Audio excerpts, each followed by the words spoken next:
Hey folks, welcome back to another episode of Wray's Garage, where today we're going to do the PDK fluid exchange using a new filter here, part number 0B5325330A. I'll put it on the screen too. This is a Febby Bilstein product.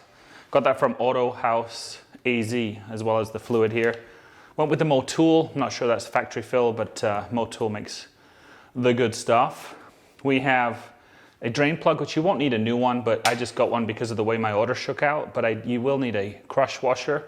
And if you don't have, one didn't come with this kit, so I did have to use my kit. I've got a big kit of like 1,000 of those things. We have a 17 mil wrench, 17 mil ratchet, which is for the housing for the filter unit here. I have a 10 mil hex head, which is what will get the two plugs out, the fill plug and the drain plug. So that's how we'll do that. Some gloves, an abundance of blue towel, because invariably when I work with fluids, I like to spread them around. This is my fluid pump. This is a really high efficiency one. It's like 10 bucks over at one of the national retailers.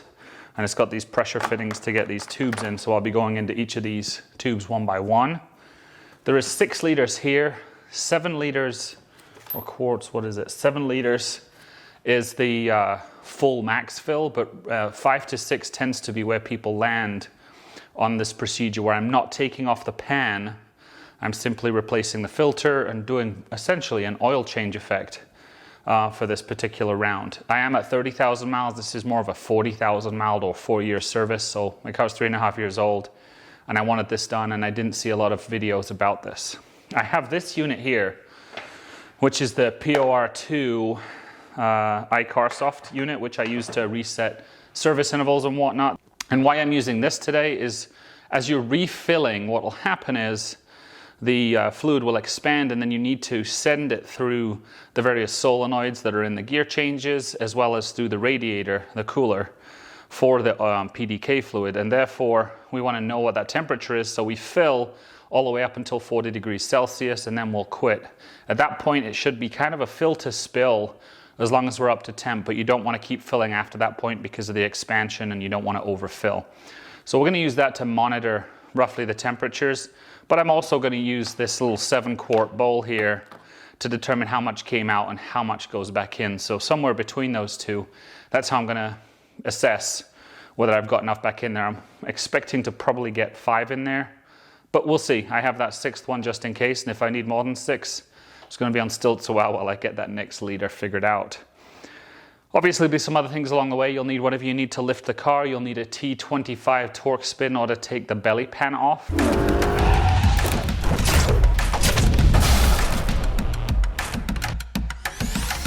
For those of you using or having an air suspension system, make sure to disable that before you lift your car.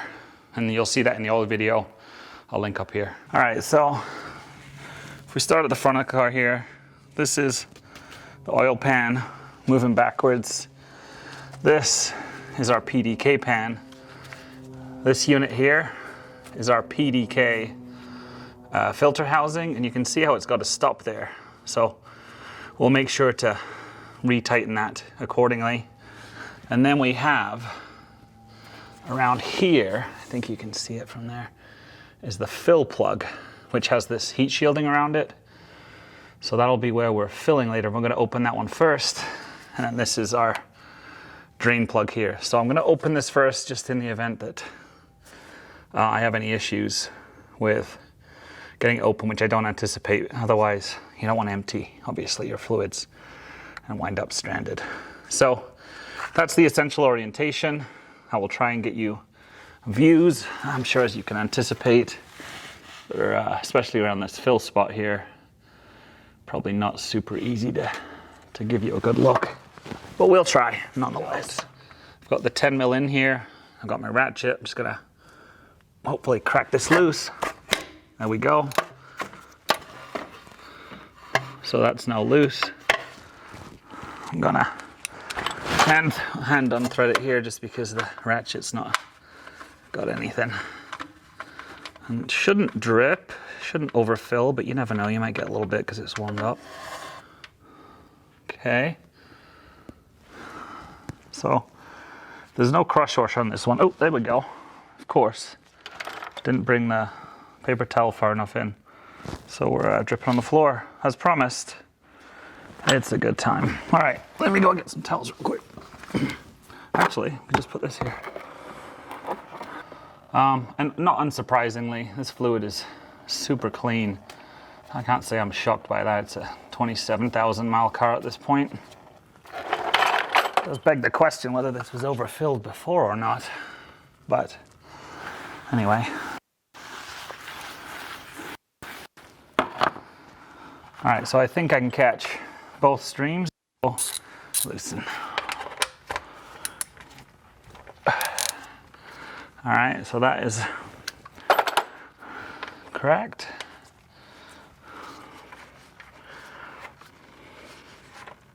And all right. Wow, that is beautiful golden 7590 there. And it is filling fast. This is that point where I'm like, 7 quarts better be enough.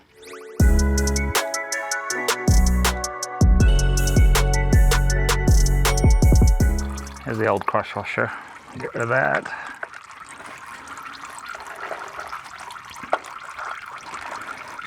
Actually, since I have the fully new unit, get this prepped.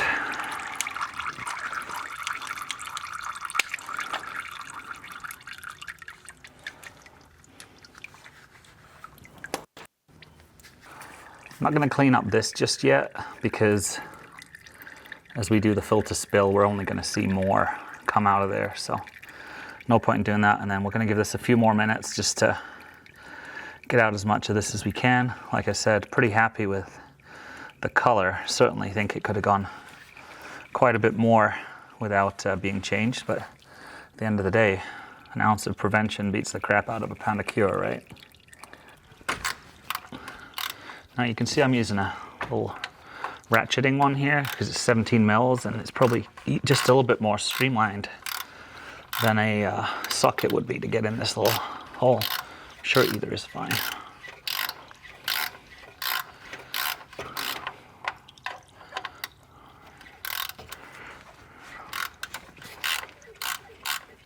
All right.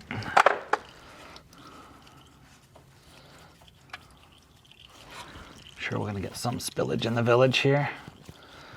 Just don't know how to get out of the way of it.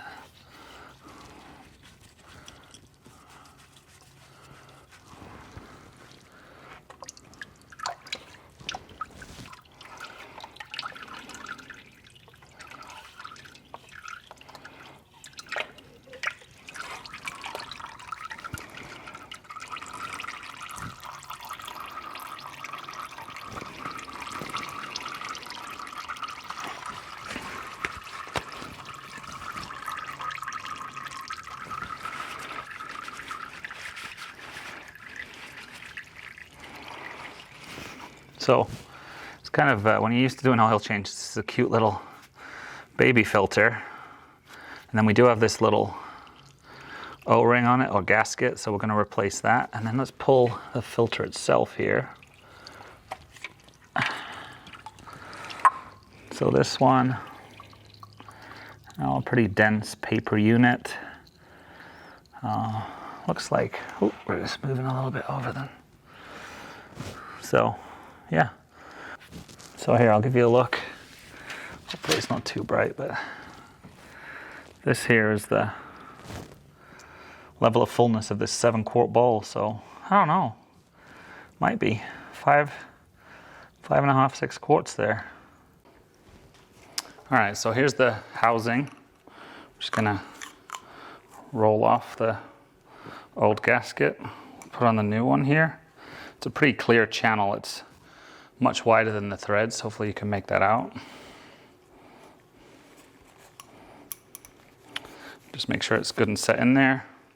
And then I'm just gonna dip my finger into this oil here and lubricate that so it doesn't bind when we're putting it back in. Then I'm just gonna set it in there. But basically I'm gonna set this in to the motor or the car part, and then we'll put this over the top because this mouthpiece here is what connects. There's nothing really holding in down at the bottom here.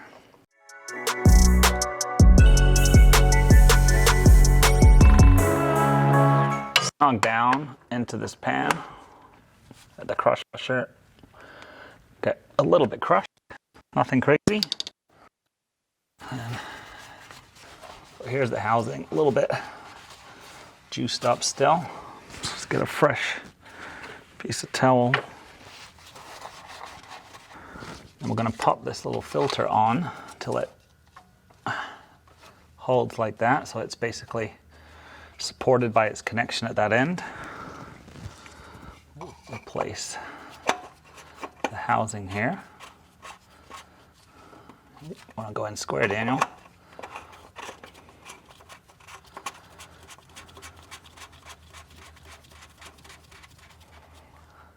Okay, now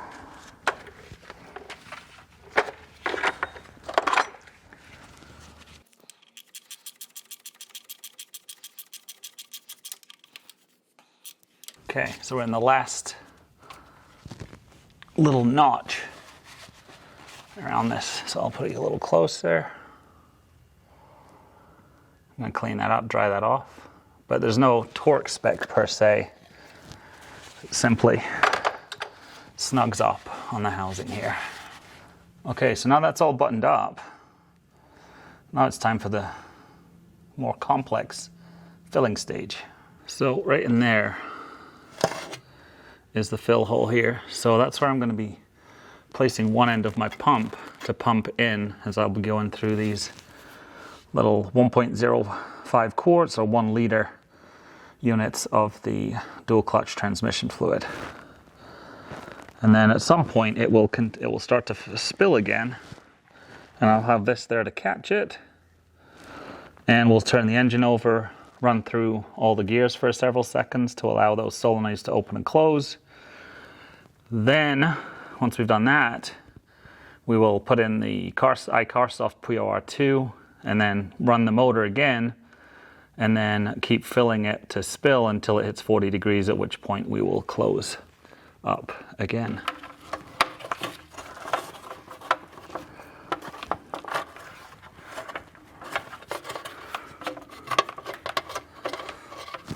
Okay, we're in at that end. Let's get our first bottle here.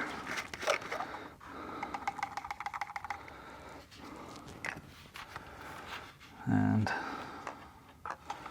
drop it down.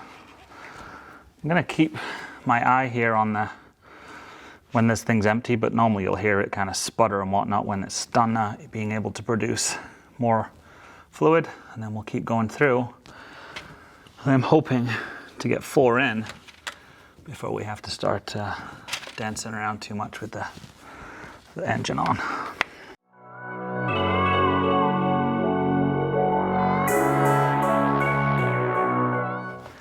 It doesn't hurt to have a second person just to do some of the fiddly bits of this job. But hey, Billy no mates, so this is how we do.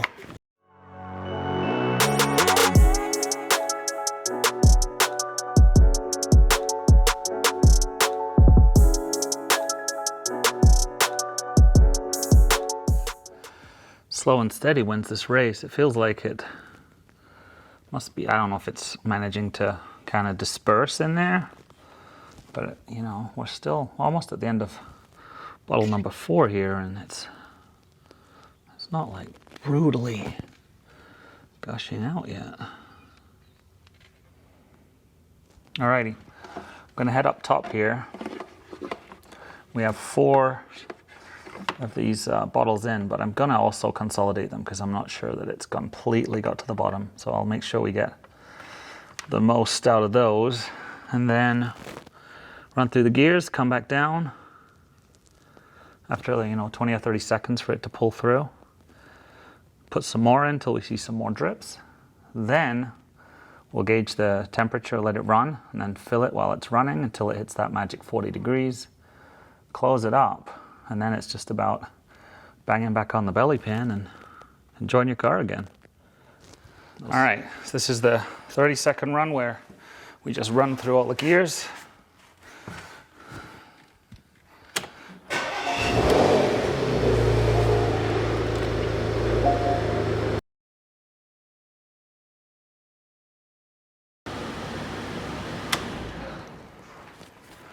Let's try get a little bit more in. I basically got another 8 ounces by consolidating those bottles, so we're going to start with that.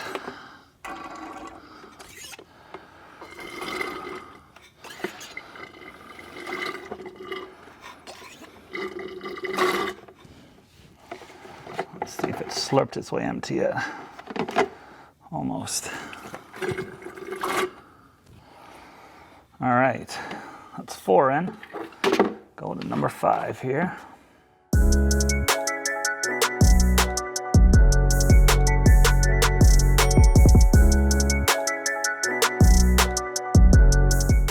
Now we're dripping. It's a pretty good gush. I might have been tricking myself having that blue paper there. Thankfully, I still have my bucket here. All right, so at this point we're about 5 even in there, and it's definitely gushing. So here's the unit. Hopefully we won't get too much glare, but man, it's gonna be hard. So we're just gonna hit diagnose, Porsche. I just go with that version, that's fine. Go find the Macan. I'm just gonna go manual. And you'll see these options here. One of them is Tiptronic. And it's giving me a fault because the car's not on. So let me turn it on.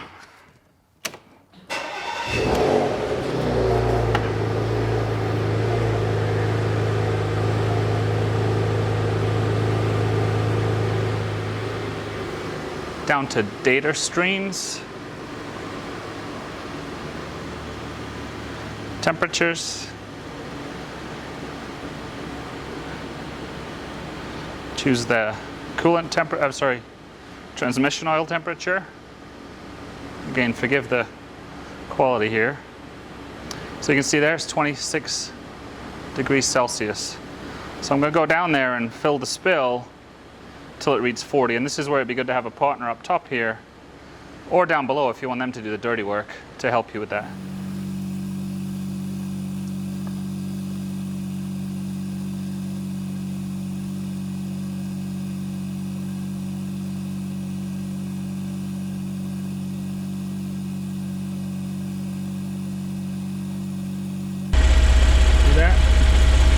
We're gushing, and it's about to be 40 degrees up there, so she'll turn the car off and I'm going to plug it up.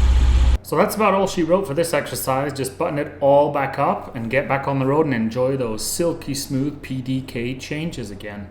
So thanks for watching, everyone. Be memorable, be well, and I hope to see you on another video soon.